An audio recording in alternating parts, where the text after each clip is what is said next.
আরেকটা মুরগি কোথায়? আরেকটা ওই চিপে গেছে। আলহামদুলিল্লাহ মরিচ গাছে ফুল আসছে।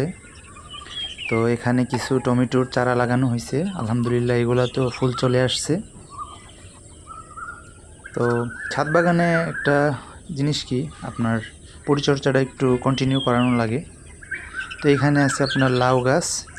তো আলহামদুলিল্লাহ লাউ গাছগুলো বড় হইতেছে। আছে চিচিঙ্গা গাছ, এই যে শশা গাছ।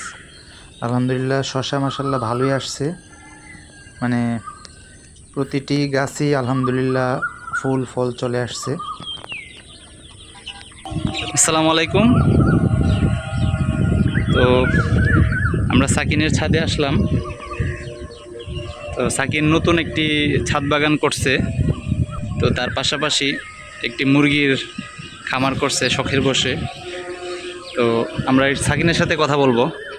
সাকিনের শুরুটা কিভাবে? আসসালামু আলাইকুম।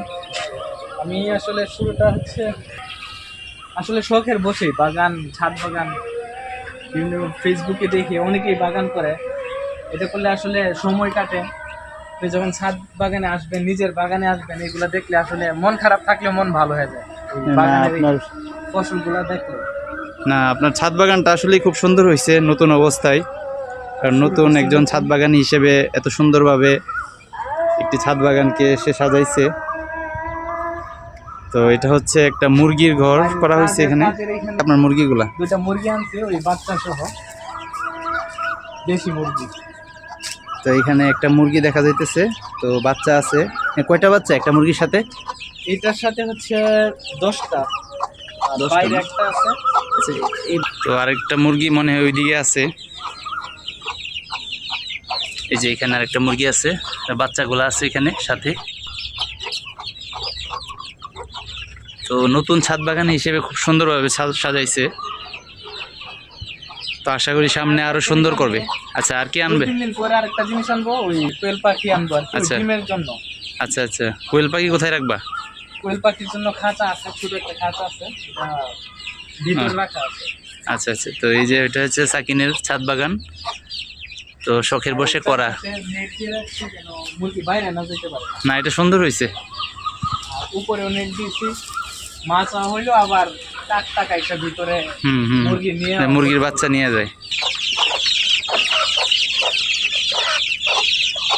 তো মাশাআল্লাহ খুবই সুন্দর।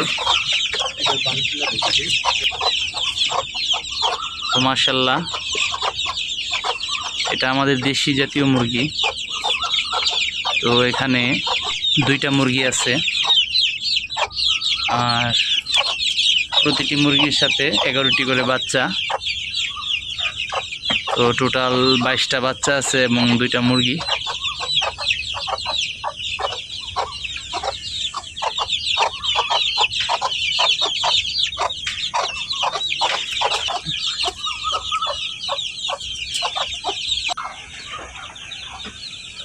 তো চতুর্দিক দিয়ে এভাবে বেড়া দিয়ে দেওয়া হয়েছে যাতে মুরগিগুলো বাইরে না যেতে পারে।